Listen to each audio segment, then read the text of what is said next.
Labadiena, regbio mėgėjai, dar kartą sveikiname su jumis iš Šiaulių, tęsiasi Baltijos top lygos reguliarusis sezonas.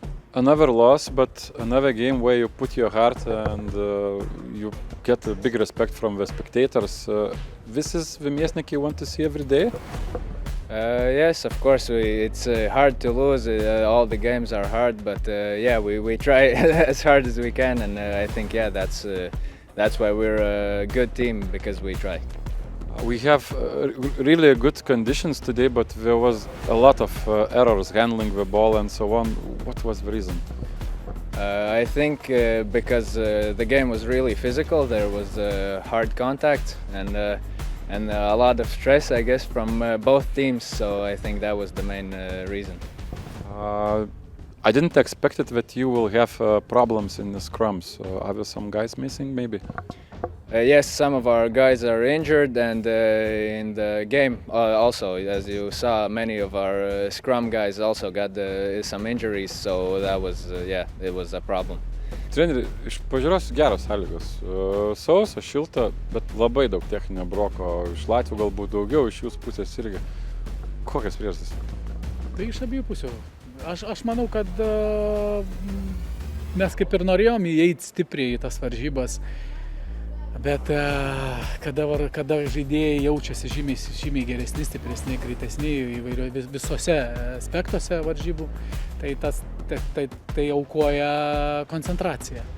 Tai va tas noras atlikti sudėtingesnius elementus bėgant su kamuoliu ir priverčia suklysti. O šiandieną Miesnikų komanda, jie šiandien kovėsi, jie tikrai parodė kovą. Aš sakau, šiandieną jie užkariavo mūsų žiūrovų, mūsų palaikytojų širdis ir tikrai rodė charakterį, žaidė, stipriai bėgo. O mes šiandieną turim pirmą pergalę šiais metais. Žiūrint iš trenerio perspektyvos, už ką komandą būtų galima pagirti, kas buvo padaryta tikrai gerai?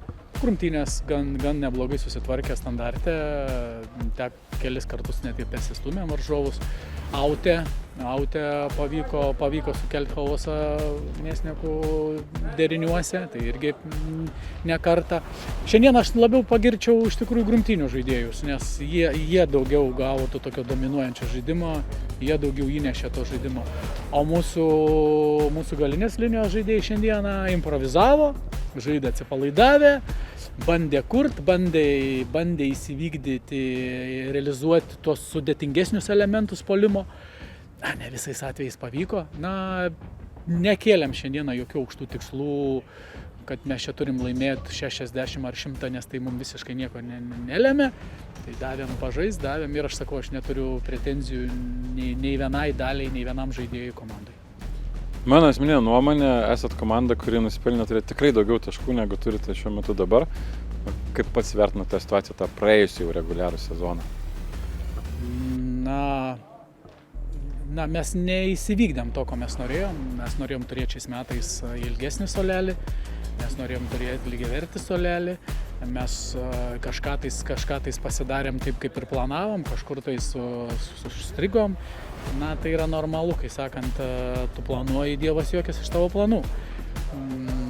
O šiaip dėl tos geresnės pozicijos, aš skaitau, kad geriau lėčiau, bet tvirtais žingsniais po truputį į priekį, brautis į tą ketvertą, pelnytai brautis į ketvertą, ne kokiais protestais dar kažkur, rodant gerą aukšto lygio regbį. Tai mes šiais metais tikrai supurtėm lyderius.